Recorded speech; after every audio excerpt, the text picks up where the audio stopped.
Apple কথাটি শুনলে আমাদের মন চলে যায় পার্বত্য অঞ্চলে। তাই আজকের ভিডিওর আলোচনার বিষয়বস্তু ছাদ বাগানে অ্যাপেল গাছের পরিচর্যা। Hello friends, welcome to my channel. দেশ এবং দেশের বাইরে থেকে যারা আজকে আমার ভিডিওটি কন্টিনিউ করেছেন প্রত্যেককে কমল হোসেন ব্লগ ইউটিউব চ্যানেলে স্বাগতম।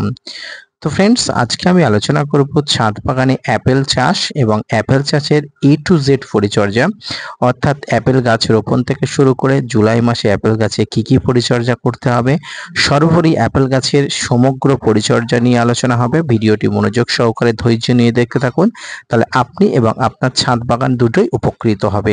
অ্যাপেল কথাটি শুনলে আমাদের পার্বত্য অঞ্চলে মন গেলেও বর্তমানে ছাদ বাগানে কিন্তু অ্যাপেল সন্দর্পণে চাষ হচ্ছে।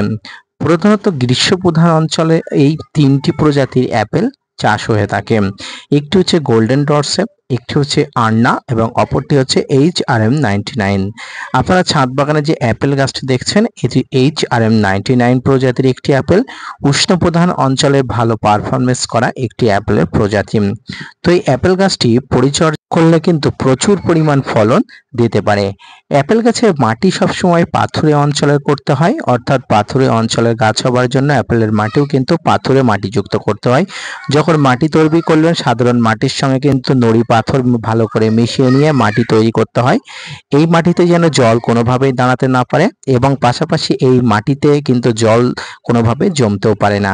এর পাশাপাশি অ্যাপেল গাছে প্রচুর পরিমাণ খাবারের প্রয়োজন হয়, যেমন এর মধ্যে মিশ্র যে খাবারটি নিমখোল, শিংকুচি, হাড় গুঁড়ো, ভার্মি কম্পোস্ট, SOP, বাদাম খোল, কম্পোস্ট, এগুলো কিন্তু 3 মাস অন্তর অন্তর অ্যাপেল গাছে দিতে হয়।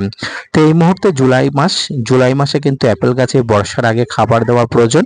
এই বর্ষার আগে অ্যাপেল গাছে খাবারের মধ্যে আপনাকে মিশ্র খাবারটি দিতে হবে, আর এই মিশ্র খাবারের মধ্যে আপনাকে অবশ্যই যে খাবারগুলোর কথা বললাম সেই খাবারগুলো একসঙ্গে মিক্স করে এই পাত্র অনুযায়ী অর্থাৎ এই টব অনুযায়ী আপনাকে 1 থেকে 2 মুষ্টি পরিমাণ দিতে হবে। খাবার দেওয়ার সময় সবসময় টবের কিনারা বরাবর আপনাকে একটু অল্প করে খুশিয়ে দিয়ে খাবারটি ছড়িয়ে দিয়ে তারপরে মাটিটা চাপা দিয়ে অল্প করে জল দিতে হবে। তবে মাটি যদি ভিজে থাকে তাহলে কোনোভাবে জল দেওয়ার দরকার নেই।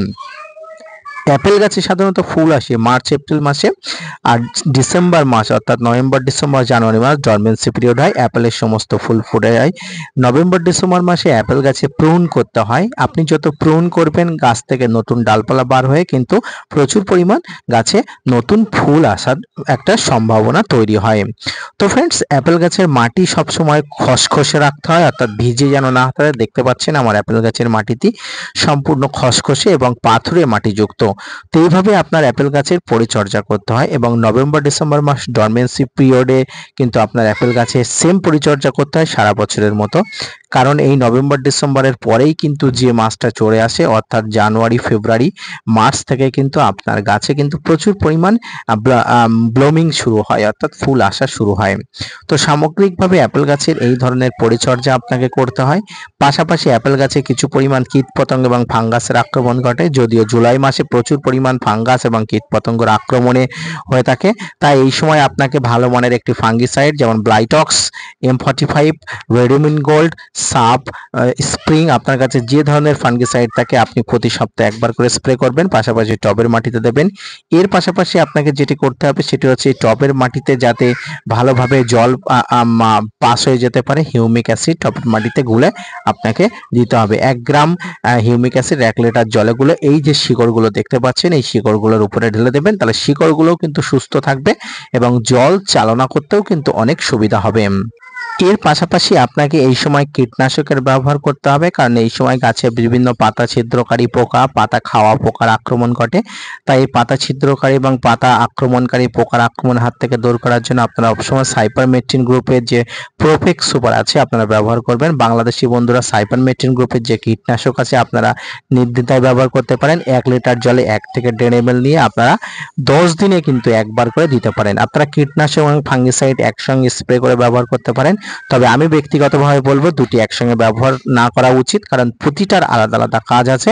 তাই প্রতিটা ফাঙ্গিসাইড এবং কীটনাশকের আলাদা আলাদা কার্যকারী করার সুযোগটা দেবেন। সর্বোপরি জুলাই মাসে অ্যাপেল গাছের এই ধরনের পরিচর্যা করলে কিন্তু আপনারা প্রচুর পরিমাণ ফল পেতে পারেন আগামী সিজনের জন্য এবং আপনার গাছ অনেক ভালো থাকবে। তো ফ্রেন্ডস, জুলাই মাসে অ্যাপেল গাছের পরিচর্যা সম্পর্কিত আজকের ভিডিওটি কেমন লাগলো অবশ্যই জানাবেন। পাশাপাশি কমল হোসেন ব্লগ ইউটিউব চ্যানেলটি সাপোর্ট করবেন এবং ভিডিওটি ভালো লাগলে অবশ্যই শেয়ার করতে ভুলবেন না। ধন্যবাদ।